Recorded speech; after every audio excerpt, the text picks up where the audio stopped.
另外，发生伫今年3月份宝林地色食物中毒案，造成6个人死亡，9人轻重伤。消基会即马有收到死者家属甲受害者计共30个人的请求权，已经去台北地方法院提起团体诉讼，要求业者要赔3亿。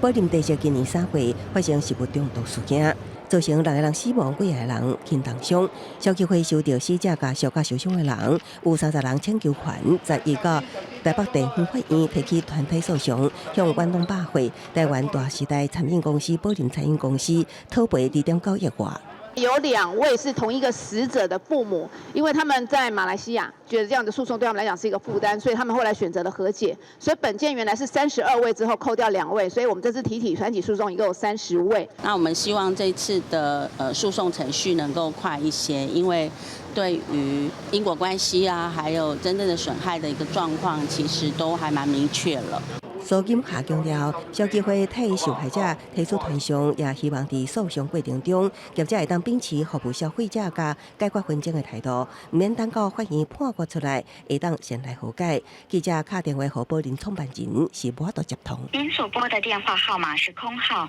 对消基会依法提起团体诉讼，到这个进程，远东百货并无回应。大时代公司是表示尊重，不过因为案件目前已经进入法律诉讼程序，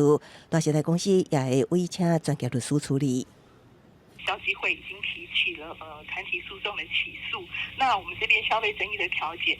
受害人他还是可以来申请，用双方都可以接受的一个和解内容来成立调解的话，那其实这个争议就可以比较早获得解决。北市府特别强调，受害者申请起付调解定书，甲参与消基会团体诉讼两方面拢是独立定书，会当相规进行。市府尊重每一位受害者的意愿，会极力予以协助。记者综合报道。